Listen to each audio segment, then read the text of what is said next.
Thank you for listening to Room 9, my daddy's podcast. Hope you enjoy. If you would like to help Room 9, please visit their support page. You can listen to Room 9 on your favorite podcast listening platform. Don't forget to visit our Instagram and Facebook page. Please like it. Room 9. If you better yourself, you better the world.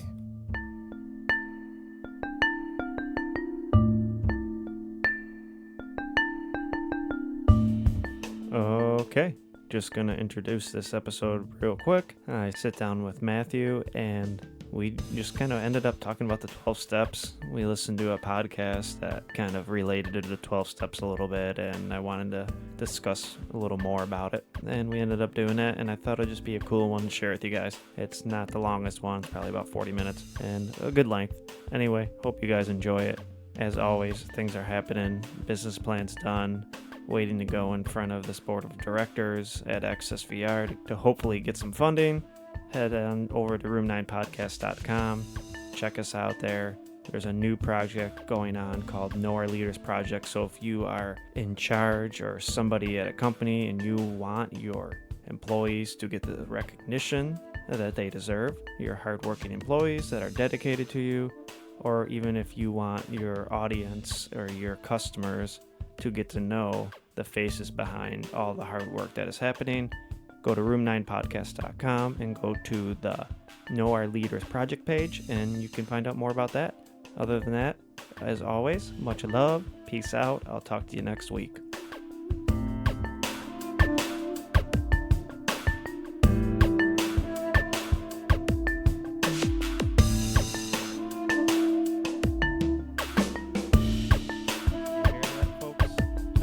It did seem slightly quieter to me, but... It was all like echoey, like you were down the hallway or something. Right. Okay. All right. Starting over. All right, yeah, we're going to find out how this goes. Yeah, hopefully we don't have any technical errors. I've just kind of realized recently that I have to step my hosting game up. Mm. I don't know, like I was really tired when I did the episode with Jen, and as I was editing, I'm like, Sean, you're just... Like, I just started talking about my life and my shit. And I'm like, what am I... I mean, I was really tired when we did it, so right. Whatever, but I was out in the sun with the kids all day at the beach, and we were up late, up early. Yeah, I did it that night, and ooh, I didn't even want to go... Well, obviously, I wanted to go with my kids to the beach, but I just knew I had to do the podcast, and I was like, oh, it would have been better to do that before, if there was any way to do that, but yeah, it would have been definitely better to do that before, but there was nothing. It was already planned and everything was happening, so I was really tired, but it's like, and I want to start preparing more. Yeah, you know, I mean, after a while topics are going to become a little more difficult to nail down, because you take all the low-hanging fruit in your first episodes, the stuff that's like, obviously we got to talk about this, like your story and basic, like this is how I did recovery, this is how I'm doing recovery, but then there's going to come a time when, like you say, you're going to have to step your game up, and that's going to take some preparation. But it's good that you're in a place where you're recognizing that. Yeah, no, I am. Yeah, I'm definitely like, all right, I want time to prepare more, get some notes aside and do some research. Still keep that completely free-flowing vibe going, because that's my thing, and that's what I really like, is to have that having coffee with you kind of thing. But I need to have questions for, instead of going to these go-tos that I do when things are stalled, that I have different go-tos, fresh go-tos every episode. Yeah, that'll definitely add a robust feel for sure. Yeah, that's good though. Like, have kind of an idea of what I want to talk with somebody about, and then have like a list of, all right, shit, we're stalling, they're kind of don't know what to say, I'm going to go to this. Right. Instead of my usuals, because I feel like they're becoming repetitive, maybe. Maybe it's just me, because I edit them and listen to them, like, in great detail. Well, I think people's answers are going to be unique based on the fact that everybody's different. You know, everyone's got a slightly different story, and everyone's got a slightly different perspective. So the episode you did with Janet, obviously her answers are probably going to be a little bit more educated than an episode that you're doing with someone who's just actually in recovery. Yeah. So. That's right. So, yeah, I wouldn't overthink it, but definitely can't hurt to do what you're doing. Definitely, yeah, have some preparation going. I have really learned a ton about editing recently as well, That's good. which has been cool. It's been fun, sir. Yeah. But yeah, I wanted to do the old talk about the 12 steps, but kind of in like a fresh way with you. Because that was another thing too, I realized like I kind of probably bash AA and NA more than I talk them up, and I don't want it to seem as much like they don't do any good. Yeah, because I there's think a lot it's- of good that comes from it. Oh, of course. But I think it's not something that's produced a lot of good in either of us, which is where Yes. our personal perspective may get in the way of this is actually something that does benefit millions of people and probably can benefit maybe even the majority of our listeners. Yeah, that's a possibility. I mean, I do feel in a sense that with the opiate crisis, it's not working as well. Oh, absolutely not. But no, there's a lot of awesome people in AA. Yes. And I Agreed. think both of us have that Christian background as well. And I think that's what it's very similar to. There's a lot of It awesome is. people at church, but I still don't go to church. No, You know. I can't. I think it's hysterical. I mean, everybody can have their faith and believe what they believe in, but I think it's hysterical who's somebody who 100% believes like Jesus literally died and this guy / God came back to life, and I think that's crazy. It is what it is. There's some awesome people though. That Exactly. are in And that's Christianity. and that's the same thing with AA and NA. There's great Yes. people in it, but as soon as you put bureaucracy to something, you're going to have innate corruption. Like Yeah. immediately people are going to all of a sudden now you have a set of rules and you have a set of standards. So now there's a hierarchy that's created and some people are going to be better at it than others. And now what you have is just kind of this ranking system. And that's what you see in society. But now what you have is like a microcosm of it where it's just addicts versus addicts or alcoholics versus alcoholics or whatever. So now you're kind of a big fish in a little pond. And that's where I think people get to a point where they're like, hey, I'm the best person in this room right now, or I have the most experience in this room right now, so my word carries more weight. What I say carries more weight. You owe me a certain amount of respect. And that's where I think the message can get lost. My biggest issue with it is just this is what worked for me and it has to work for you is just not my approach to recovery at all. No, and you see that a lot in AA. Right. There's a lot of that. This is the only way. Exactly. This is the only path. If you're not doing it, then you're lost somewhere. Right. You have to like pray on your knees facing 90 degrees north, like it's just these silly little rules. That's like, yeah, that works for you, but it works for you for a specific reason. And that specific reason doesn't fit me. Yes. I love it. And it reminds me of like if somebody was a devout Muslim, practicing Islam and started this child orphanage and is feeding 90% of the kids who go hungry every day, there would be a Christian somewhere that would be like, oh, what you're doing is great, but you're still going to hell because you don't believe in the true faith. Right. Yeah. I mean, they would 100% lay their heads down at night and believe that person is going to hell because they did not ask Jesus Christ to be their personal Lord and Savior. Yeah. And I just thought that was ridiculous growing up. And it's the same thing with AA and Yes. NA. That's You what and I was I getting at, are on a journey of recovery, producing lives that are now good and solid, like built on a solid foundation, completely outside of AA. So we're doing the same thing, but we'd still get condemned at AA for not having like true recovery. Not going through the steps, not having a sponsor. And, Right. I mean, I remember I told you Andy made that comment the one day, kind of like we were in a circle after the one meeting and he said something about being lost or whatever. And, I felt like he, as good as I'm doing, he deep down believed that. I'm praying for you to come to, the 12 steps. Right. Come right. to AA. 'Cause Yeah. That's where you'll find true salvation and redemption. Yeah. But, I mean, that being said, I think anybody in life could absolutely benefit from going through the 12 steps. Absolutely. I mean, I think they're a great concept for change and awakening. And I guess where I wanted to start was, I mean, it all starts with a spiritual awakening, as they say. And just kind of defining that in Okay. itself. What is a spiritual awakening? Because that can mean 100 million different things. Absolutely.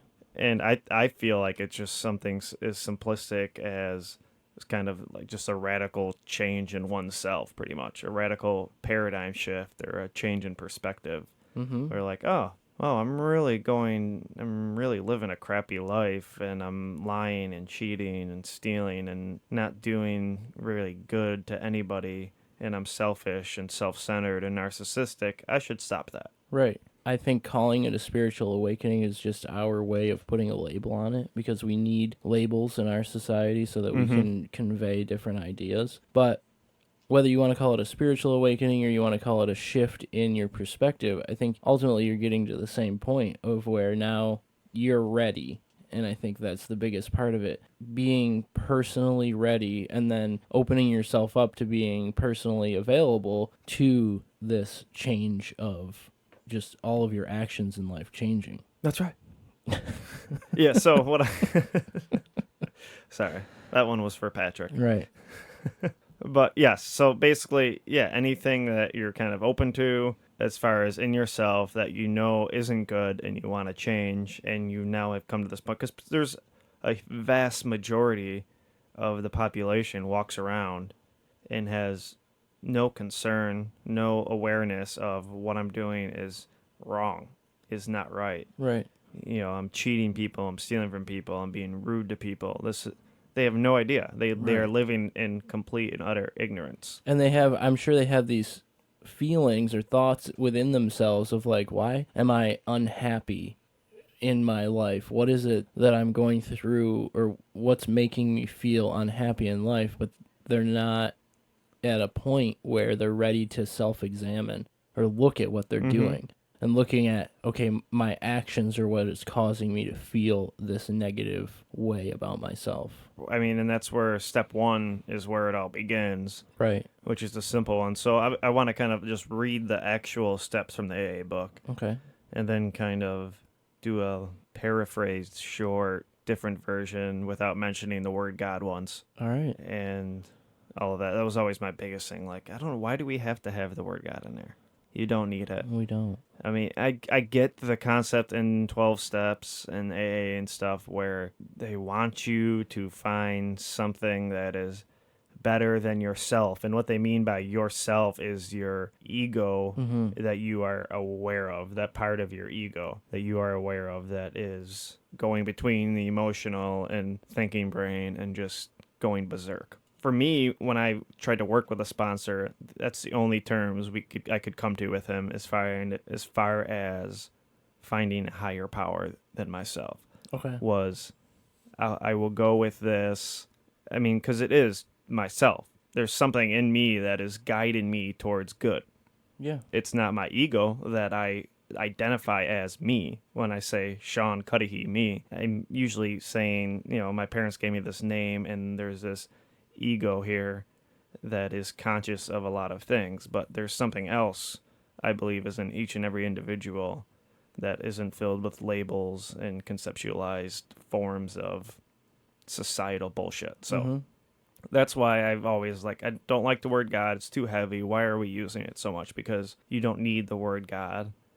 And I love that too. People have this idea of what atheists are like nihilistic, which that's such a retarded thing. It I think drives that's me nuts. and that's just an ignorant view of atheism. It's just an unresearched view of it, really, is what it comes down to. But when you say greater than yourself and you view it in the form of greater than my own ego, what you're doing is you're removing the constrictions of what you've placed on the world with your ego. So now you're providing yourself with greater opportunity. You're providing yourself with a direction that you would have never had prior if you just stuck with all these yeses and nos that you act upon in your everyday life. Mm-hmm.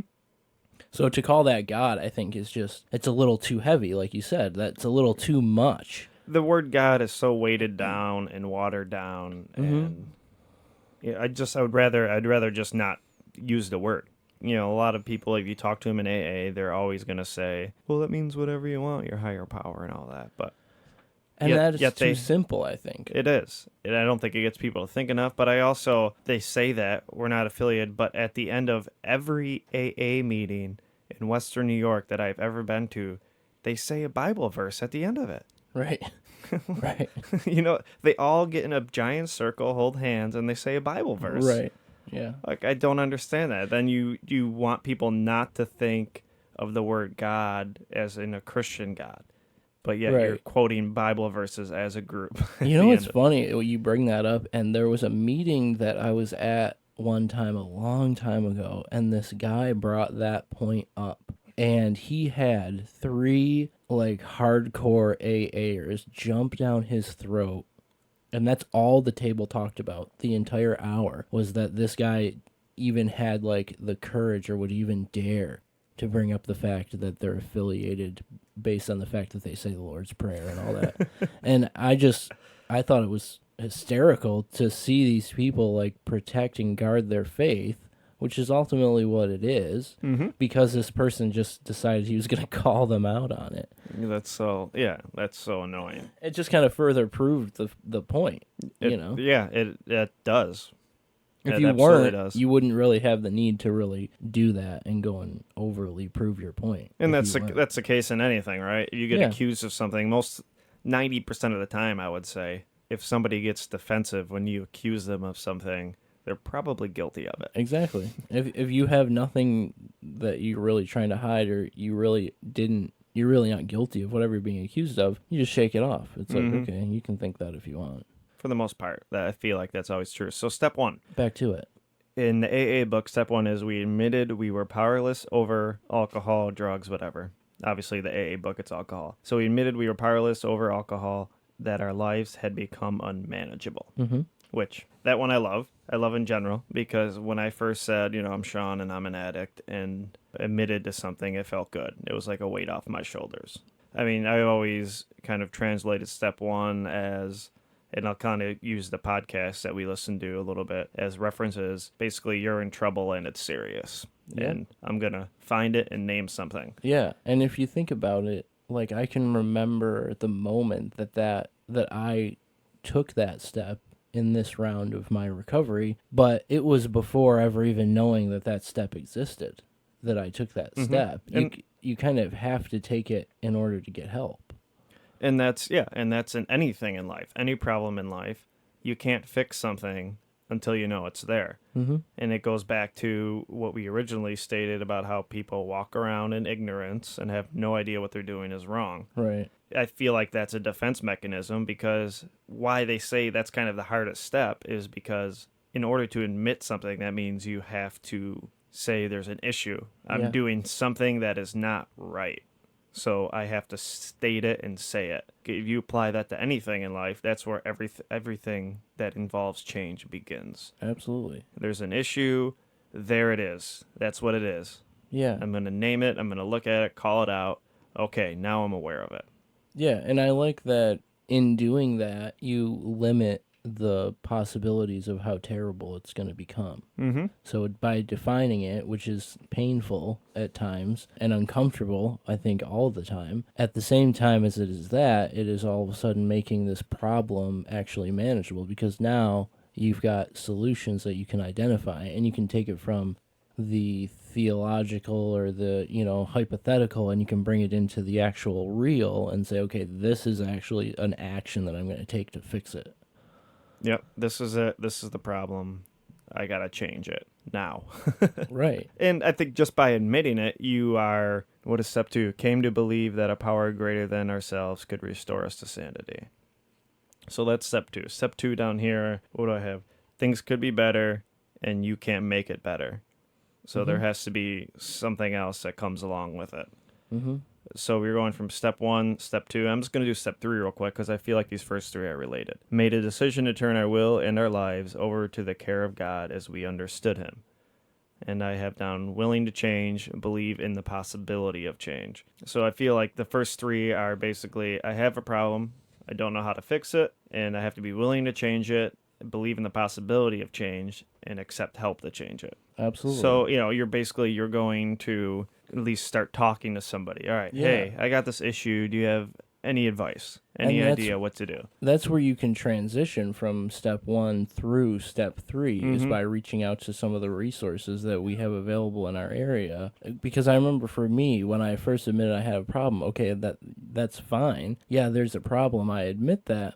But now what do I do about it? I'm literally helpless to change it myself. So when I started reaching out to these resources, it was like, okay, this is how I can solve it. And there was comfort in that fact that there was help available and that I'm not the only person struggling with this. And that's where you can't stay on step 1. Community. Right. Yeah. You just sit on step 1 and you're going to remain hopeless. I mean, yeah, you've got a problem. Great. If you don't try to transition in through the next 2 steps, you're not going to go anywhere. And I think the reason why we don't admit something is wrong, I believe, and I just feel anyway, that subconsciously we don't think we can change it or we don't want to change it. Right. So as soon as you admit something, you are saying it's possible to change this. Yeah. This is a possibility. Step 1, you're in trouble. It's serious. Step 2, things could be better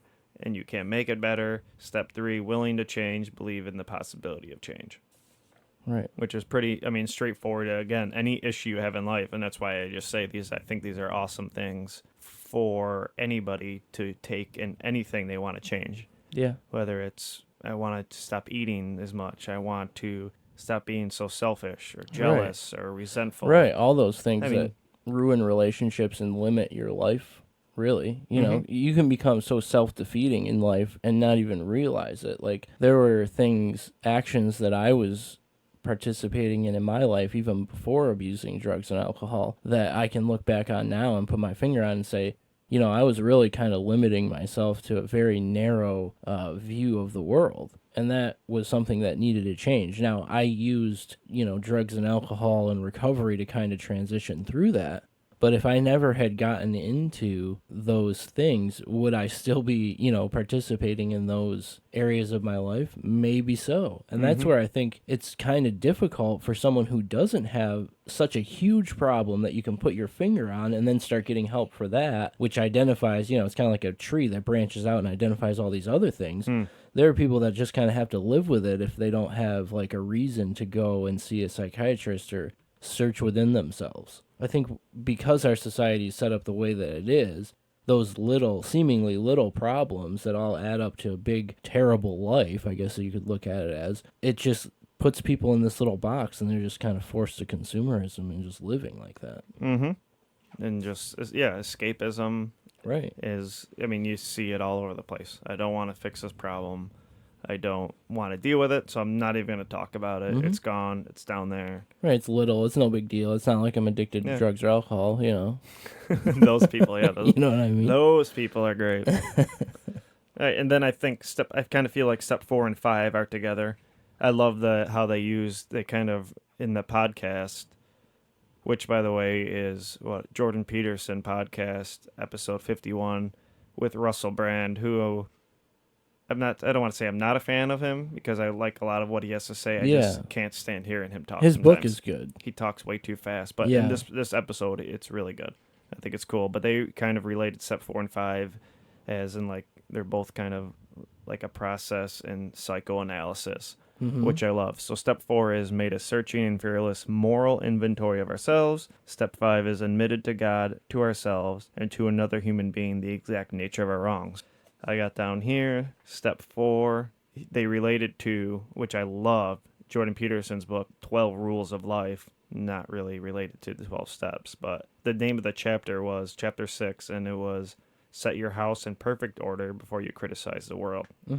So here you got to go in step 4, you're going inward. Now this is becoming an introspective thing. I guess it is from step 1, but you're really digging in. Where have I gone wrong? What are the list of things that I am not good at? And, how do I fix them? And then you got to talk to somebody about it, which is what you do with a therapist, what we do when we have coffee together. Hey man, I'm struggling with this. What do you think about it? How do I take care of it? What do you do? And I feel like, again, going back to if you didn't think you could fix it, you wouldn't be talking about it. So just admitting, hey, I got these issues, is already saying you believe in yourself that you could actually change these things. Right. You enforce that further when you go and you start talking to somebody about it. Yeah. Because myself, I remember a lot of times I've always known the things I've been, not always, but I became very introspective in my mid-20s. So I've known a huge list of things that I sucked at a lot, but I never really kind of talked to people so much about them. I had a couple of close friends, but when I really would screw up, obviously, even when I was just using pain medication, pills to escape, nobody knew. I mean, my two closest friends were mostly hurt after kind of my heroin addiction came out, was mainly because I couldn't come to them and talk to them about it. I experienced that exact same thing with one of my really close friends. That was where the pain came in, was that I just bailed and couldn't come to him. And I mean, we've obviously since repaired the relationship. When you start to isolate is where you really start to get a lot of these issues that crop up. They totally will keep stemming themselves. And there's something about saying something out loud, even to yourself, admitting it. Mm-hmm. And it's even more powerful when you admit that to another person. And I think this may be why in AA they have such a negative view of modern day like psychology and psychiatry and going and seeing a therapist. They really seem to talk that down because I think it directly competes with these two steps. They've already kind of set up their own way of doing things, and maybe they just subconsciously aren't realizing it, but they want to keep all of this in-house. And for you to go and, do outpatient and talk to a therapist, it kind of usurps their authority and their tradition in doing, these next couple of steps. Which is very ironic and entertaining because I don't think it was Bill Wilson. I think it was the other guy that hung out with Carl Jung. Oh, really? I didn't know that. Yeah. Carl Jung is mentioned in the beginning of the AA book. Wow. Which I loved. And, I mean, Carl Jung was the one who said, I think the only way anybody can get over this is if they basically have a spiritual awakening. Right. That was his concept and idea of just like, there's no change in this unless you have a complete awakening to something. Yeah. And I mean, that's where it kind of all stemmed from. Like, you have to really just, your mind has to blow up and you have to totally have a paradigm shift here if you are going to stop using alcohol or drugs. And I think that's where the two different people concept comes in, where the old me that used to use drugs, there are people in my life now that I've never met that person, and I wouldn't want them to, because that person was completely different from who I am now. And that's because there was such a total and complete change in my life that almost every single mannerism in my current life was different from who I was then. And that's completely necessary. If not, there's going to be those little things that start to add up and are going to pull me right back into that old person who I don't want to be anymore. Those little things are just going to continually stack on top of each other until they become this one, ultimately this last thing, which I think would be, in my case, using, heroin or opiates or whatever. If I didn't get rid of all those other little things, I would just relapse consistently and constantly.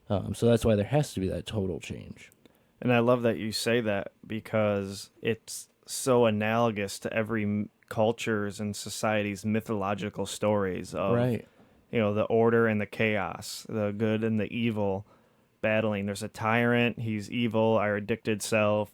Right. He rules right now, or she, depending. And he's the ruler over me, and I can't control it, and I'm stealing from people I love, and I'm manipulating people I love, and I'm lying to people that I love, and I don't want to do this anymore, but I'm still doing it. How do I stop it? And it's just this battle. And you have to take over the tyrant. You have to fight the tyrant. And I think in the podcast, because Jordan Peterson loves mythology, and he loves using Disney movies as examples, and he used Sleeping Beauty. Right. I think it was Sleeping Beauty when he fights basically his mother that becomes a dragon by speaking truth to it, pretty much.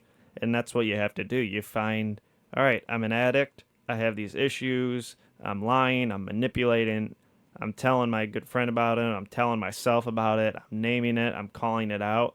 And in 12 Rules of Life, the book, I love it. I've used this example so many times because I love it. He talks about that children's story, There's No Such Thing as Dragons by Jack Kent, where the boy has a dragon about the size of a cat, tells his mom denies that dragons exist. The dragon keeps getting bigger until it breaks the house down, and then the dad comes home from work, says, hey, there's a dragon here, and the dragon gets smaller. So just naming something, finding the issue, talking about it as a family, as friends, as to your loved ones, to whoever, a therapist, a sponsor, whatever it is, you're talking about it, you're naming it, and now you're able to come up with ways on how to fix it. Right. Whew, that's some heavy shit right now. It is, yeah. And I think it comes to the sense of community that you have to develop. If you're going to think that, okay, I'm just going to dump all of this on a mentor and that's going to take care of it, I think you're really kind of misleading yourself. You have to create and develop a community of people who are going to help you, whether it be through outpatient and then a recovery coach and your family and really close friends who maybe they're also struggling with you towards a common goal. You have to have a community that's pulling you up through this because this is not a small issue that you're trying to defeat. No, not at all. All right, so that was step 4 and 5. And again, step 4, I had, set your house in perfect order before you criticize the world. And then step 5, be honest, talk to others. And yeah, so I thought it was awesome. I love looking at the 12 steps. This podcast kind of refreshing me a little bit to kind of dig back into the 12 steps a little more again. And and it's you can't deny that they've worked for millions of people. No, they absolutely have. There's definitely certain people that it's going to work better for, and I think that's where, like with the opiate crisis, you have to bring MAT into it just because of the way that heroin and opiates work in your brain. Yeah. You almost have to have like that secondary, okay, I'm going to combine therapy with, medically assisted treatment with AA and NA. And I think if NA, maybe let's target NA because it's supposed to be for people who are addicted to narcotics. Maybe they need to really open themselves up more to, okay, NA is going to be a function of your recovery. It's not going to be your recovery. Because there's a book that I read that shows in clinical trials that total abstinence does not work for opioid use disorder. You have to bring medically assisted treatment into it just to keep people from dying. Is just the bottom line, to keep people alive. So I think NA specifically, because it's supposed to be targeted towards people who are, into narcotics as opposed to alcohol, need to really start to take that view of this is part of a greater recovery path. Amen.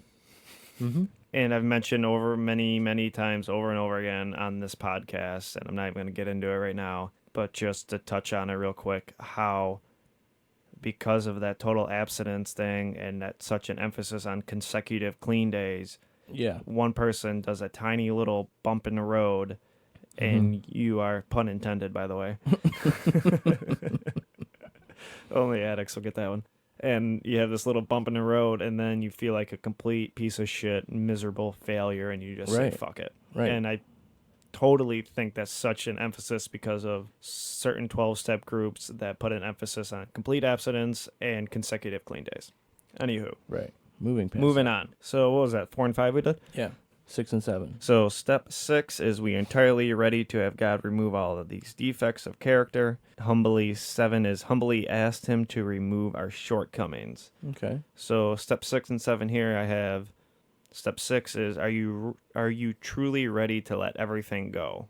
Because some part of you probably does not want to let it go. So that's going back to the whole, you have this addicted self, this tyrant, and you have this other part of yourself that's like, I gotta stop, I gotta change. And there's a lot of things that we do, and maybe we don't even want to admit to ourselves that, you know what, I like my lust.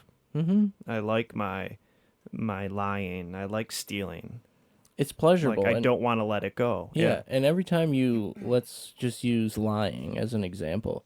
Every time you get away with something and you lie about it and it's successful and it leads to an end that you were trying to get to, there's a little piece in your brain that gives you that dopamine that says this is good. This worked. And now what you're creating is just this much larger issue. And I think this is where like compulsive lying develops is you lie once, you get away with it, boom, you get that little boost in your brain. You don't realize you're not thinking about it, but that's what's happening.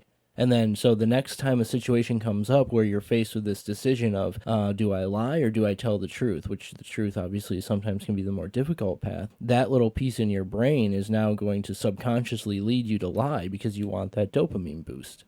Yeah, that's awesome to think about. I mean, obviously it's not awesome, but it's just crazy. Yeah.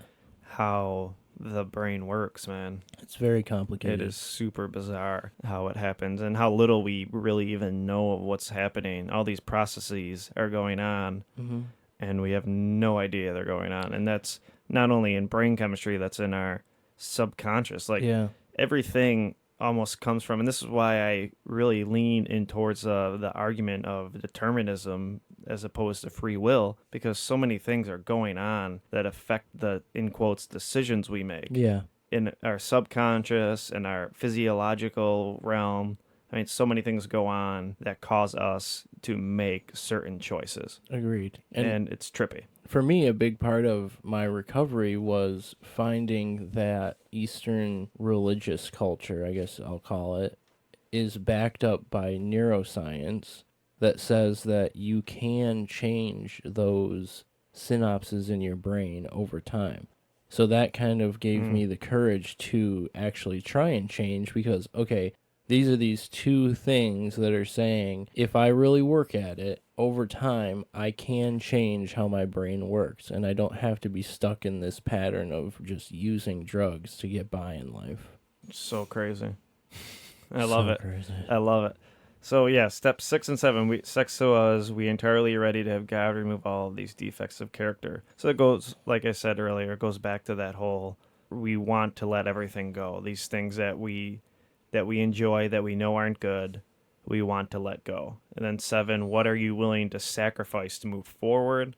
Humility is sacrifice. Humility basically means we have to look at why we are not so good. And that does take humility. You know, humbly ask him to remove our shortcomings. So when we're in this introspective state and we see these things, it takes a lot of humility to say, hey, I really suck at this. What I'm doing, this isn't very good. Yeah, and this, now that we're talking about it in this aspect, I think it's easy to see where, and I don't know if you've heard this, but I've heard that people around when they get deeper into the steps will relapse. And it may be because they had this realization, whether they knew it or not, that, you know what, I really don't want to give these things up at this point in my life. The pain, I don't think, maybe the pain isn't great enough or whatever it is, but I still want to hold on to it. Right. I still want to hold on to these things because of the pleasure that they're bringing me. And if you get to that realization, then obviously you would relapse because it's like, okay, there's not enough on the one side of the scale to lead me further down this path. I'm just going to go back to use. And that seems crazy to everybody on the outside looking in. But if you look at it from that point of view, it doesn't seem crazy at all. It seems totally logical. It does. And I feel like this goes back to one of my favorite little Eastern philosophical quotes, which is, if enlightenment was easy, everybody would tell their brother. Right. It's not easy to do any kind of change. It is super difficult, and that's why the term ignorance is bliss comes around, because it is not fun being aware of what you suck at. And if you don't have any kind of self-care, any kind of self-love, acceptance, forgiveness for yourself, you can't do this. This becomes, at this point, so overwhelming. The weight becomes so heavy. You don't feel like you have any ounce of good in you if you do not learn how to love yourself and remember that everybody has these shortcomings. And this was one of my biggest reasons for using and in staying in drug use, because I hurt my back, start using some pain pills to be able to work still and not hurt. And all of a sudden I have this false sense of self-love and security. Like, oh, I don't feel as bad about myself anymore, because I developed this monstrous introspective human being in my mid-20s. But all I could do was list the things that I sucked at. And I felt like the biggest piece of shit on this planet. Right. Oh my God, I am terrible. I'm a terrible person, and my list just gets bigger and bigger. Anybody who gets into this realizes that this list gets bigger and bigger. And that's why maybe I feel, I'm just kind of thinking about this now, that maybe they want you to take it from yourself into somebody else, because maybe that relying on this, what I defined as the self in the beginning, relying on that is just not enough for a lot of people, because they can't totally grasp that their ego isn't just who they are. Right. I would totally agree. And you can't carry that burden alone.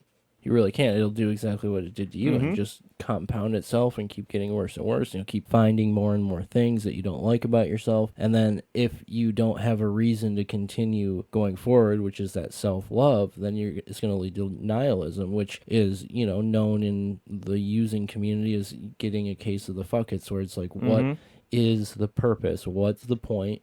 If I don't have any self-love, then there's no reason for me to get better. I'm just going to go into total oblivion and just use until I die. Because I wrote down here some things about, if people of this podcast don't know already, I am a huge Carl Jung fan.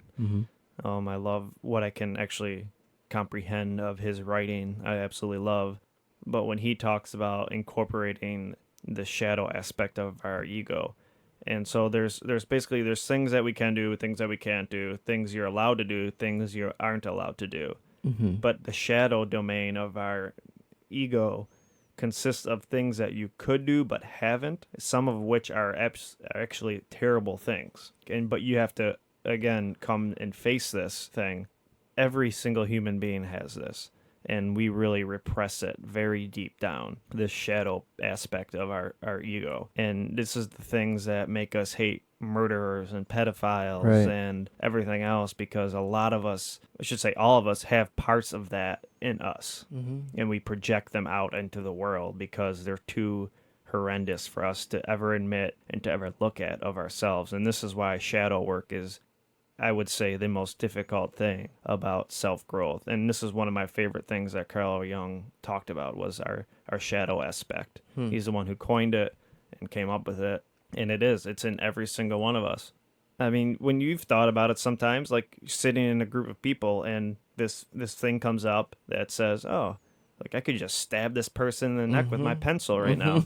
You know what I'm saying? Yes, like whatever. absolutely. I don't, we all have these thoughts sometimes. Agreed. Now you know better. Right. Like, all right, I'm not going to do this. I would eventually think about what I did and feel disgusted and couldn't even stand myself anymore. But that right there is a part of the shadow creeping out into your consciousness. And that shit's crazy. It is. It really is. And people who have actually stabbed somebody in the neck with a pencil are people who didn't have that control. And some of them are obviously psychopaths, sociopaths, and everything else, but they didn't know how to control that and integrate that into everyday life.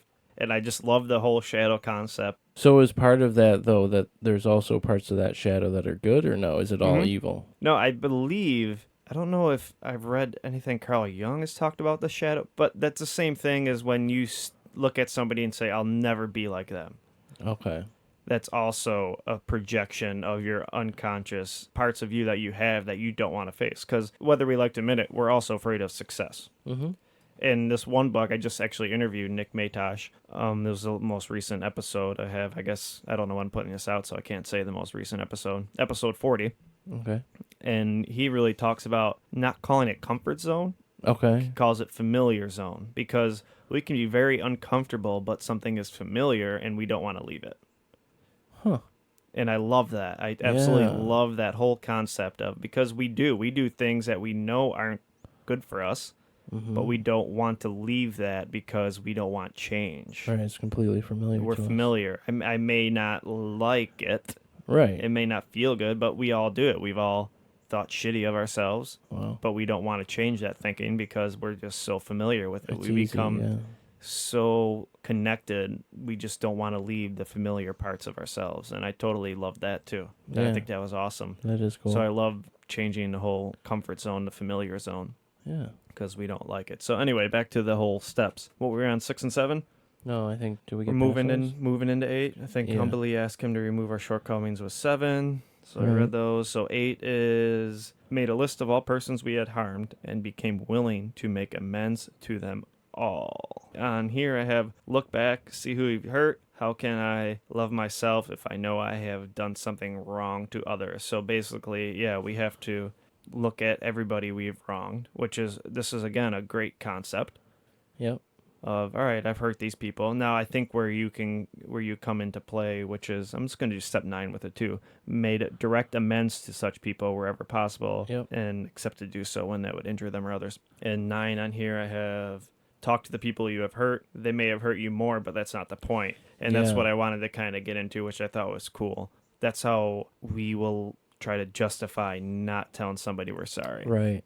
And I love it because I have the greatest example in my life that was such a test to see if I was really apologizing to this person Okay. for myself, because I wanted to say, hey, this was my part in this and I'm sorry. And that was when I talked to my ex-wife. And I called her, and I knew she would not be receptive to it at all, as far as, oh, yeah, and yeah, by the way, I'm sorry, too. Right. Right. Like, I knew that wasn't going to come, because she has hurt me equally, if not more, Of course. than I have hurt her. Right. But that's not what it's about when you are developing this list of people you've hurt, and then you go and say, hey, I fucked up. Because that comes into play a lot. You know what, but this person did this to me. Right. So I am not going to apologize to them. But that's not why you're not apologizing for that person. You're not asking for forgiveness for the other person. You're doing this for yourself. Right. And this was the great example for me, because when I said, hey, I'm sorry for this, I'm sorry for that, I hope one day you can forgive me, she had no kind of reception to it. She was completely just went on and went on and went on about how basically much she hates me, essentially. Right. And said nothing else. But it felt great when I was done. Right, to get that off your To chest. be able to say, you know what, I'm done. And I just felt like this huge weight was off my shoulders. Because carrying those resentments, carrying that anger, carrying that hate, whether it's to yourself, whether it's to other people, is so heavy. Yeah.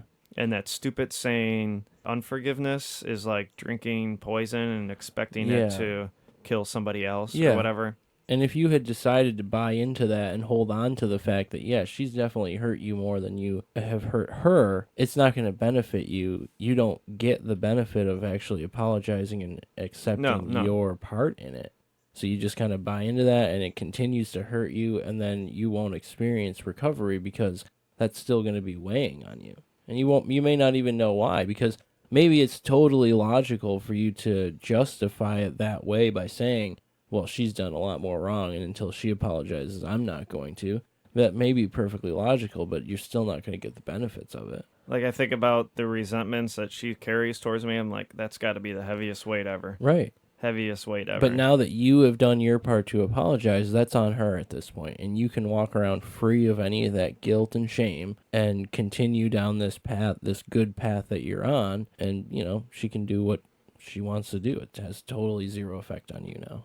Yeah, and I think also this step is awesome because if you know you've done something wrong to somebody and you don't address it, I mean, how can you truly love yourself? How can you truly keep improving on yourself and moving forward in life? Right. Until you say, hey, I did this to you and I'm sorry. Right. And that's all you can do. Agreed. I brought this up in a past episode. I sat down with this licensed mental health counselor, and she said, and this was so awesome and I love it, I mentioned like, hey, she had this cool sign. I was like, oh, I'm going to steal this. If you see it's gone, that was me. Mm-hmm. She's like, oh, I'd be flattered if you stole it. And I brought up, I was like, oh, I hope people who I stole from in my addiction feel that way. Right. And she was like, you know what? Those people, when you did this, and this doesn't justify anything, but when you do something to somebody, you are giving them an opportunity to learn from it. To learn something from it. And I always love that. I've always said, no matter what, whether you did something and it's your fault or somebody else's fault, when you're in pain, the best way to give that pain meaning is to learn from it. And I loved the whole concept of the things I've heard a lot of people, and it doesn't make it right, it doesn't make it good, and it doesn't justify anything, but they have an opportunity to learn and grow as an individual from the trouble that I've caused in their lives. Yeah, and there's a lot of good that can come from reconciliation too. So if they want to participate in that with you, now you can both learn from a situation that's obviously less than ideal, and like you said, it doesn't make it okay, but what it does do is it makes it productive. And that is definitely better than just making it like a shitty situation in your lives. That's right. Right. Absolutely. So that was step, 8 we did? And 9? Eight and Made 9, direct yeah. amends to such people. What do I have down here for notes? I said look back and see who you've hurt. How can you truly love somebody if you haven't done something wrong? This is real action in the world, as opposed to the other things that were kind of introspective and writing and kind of looking inward. But I mean, it's analogous to telling somebody your resentments, and everything just feels good to talk about it and say, hey, I did this, I screwed up. Yeah. So I love that. So moving on, we got 3 more. 3 more. Step 10 is continued to take personal inventory, and when we were wrong, promptly admitted it. So this is just continuous introspection, continued observation of, all right, what did I do wrong? And I think this is something along the lines, because I don't think this step ever ends. No, I think absolutely you're constantly doing this, like, oh, I just felt jealous there. not. Right. Or, oh man, I just lied. Why did I lie about that? Right. Absolutely. And it's just constantly trying to get better and become more aware, because this takes time. And I think this also will stave off complacency, which for me was always kind of a big slippery slope back to addiction, as you get so many years in or whatever, and it's like, okay, I don't really have to think about that anymore, that's not me anymore. And then all of a sudden you kind of have this realization that, oh, I've let these 7 or 8 things come back into my life. Yeah, I'm not using yet, but I've become so complacent that I let all these things stack up, and I haven't been, immediately admitting to my wrongs and doing inventory daily, weekly, whatever it is, whatever your tradition is. And you get to a point where you're just primed for a relapse. All it takes is running into that wrong person in the supermarket or whatever it is, And you're there. and boom, you're back shooting up or whatever it is you love doing or loved doing. And it really, it seems like a lot of times people relapse and it just is like out of nowhere, but that's where it starts. You stop watching the things that you're doing wrong. You stop trying to get better.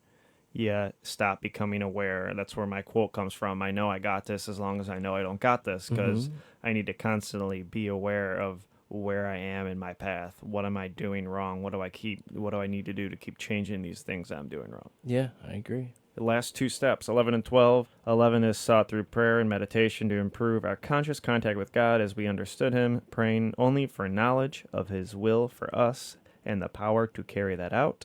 And 12 is having had a spiritual awakening as a result of these steps, we tried to carry this message to alcoholics and to practice these principles in all our affairs. That's a lot of words for what I have here is step 11, stay connected. Step 12, help others and remain awake. Right. And I think that's a much easier way to put it. Absolutely. And I think it's a way of staying tapped into that part of yourself that goes beyond your ego. And that's a way of continuing on a good path. And then, going out and helping others is a way to keep you focused on, I'm not perfect. This is exactly what I used to be like. So I don't ever want to get back there. So by helping someone who is there along the path that I have, previously walked is going to be my way to continue going forward while I'm pulling others along with me. And I think also stay connected in a community of people that are honest with you. Yeah. That will allow you, or not allow you, to help you say, hey, you're doing this. Maybe you shouldn't have done that. Yeah, you got to open yourself up for that, because you're not always going to see your faults. I mean, if you really sit down and take an honest, open inventory, you're going to probably catch most of them. But you've got to have some outside input to make sure that you catch all of them, because it's so insidious. It is. And you can have those friends that you'll, in quotes, that you'll go to just because they will agree with you. So it comes back to, all right, I got to stay aware. Who am I going to for this advice to talk to? Is this person going to be honest with me, or they're just going to be like, yeah, that person was an asshole for doing that, or whatever it is. So that's huge. Staying connected, and obviously helping others is, that makes everybody feel good. Which I think is a beautiful part of your podcast, too, is you're sitting down with people who you're going to share your story with and vice versa. And you're not necessarily invested in their life as a friend. So you have zero reason to, lie to them or mislead them and just agree with them for the sake of, keeping your friendship or whatever. And I think this is a huge venue for you to just continue in your recovery, which is fantastic for everyone involved. Yeah, that's definitely right. I always tell people, this has been, the person this has helped the most is myself, doing this Room 9 thing. Yeah. I've loved it. It's kept me motivated and pumped up, and it's kept me connected, and it's kept me helping others. Yeah. It's kept me awake and aware, and that's huge. And so I love kind of that whole concept of the 12 steps. I think they're awesome. I love, I was going to say water them down. That's not watering them down, but simplifying them, taking the God thing out of it, and showing how this could be beneficial to anybody in any aspect of their life if they want to change something. Agreed. To really go through those. I love when you're doing these resentments things, you're also saying what your part in them were. Yeah. This person hurt me in this way, but what was my part in that? I still had a part in it. What was it? Right. And when you start doing that, that also, I think, makes it easier for you to be able to forgive others.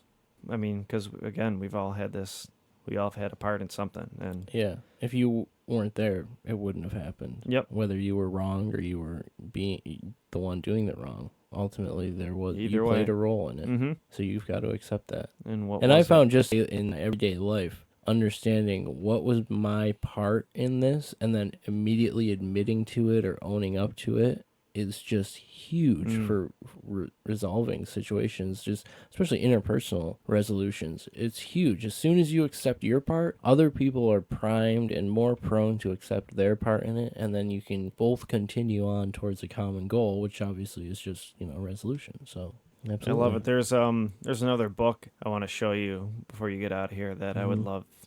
If you're I don't know what you're reading nowadays, but I would love to kind of do some episodes centered around this book because it's awesome. So I need a book to read right now. Good. Yeah.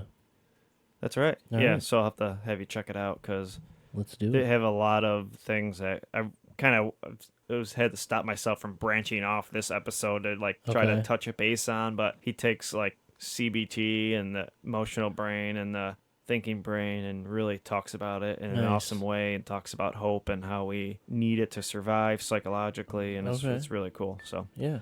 All right, dude. Thank you. Despite our technical difficulties, we got through as We always. do, yeah. All right. Peace out.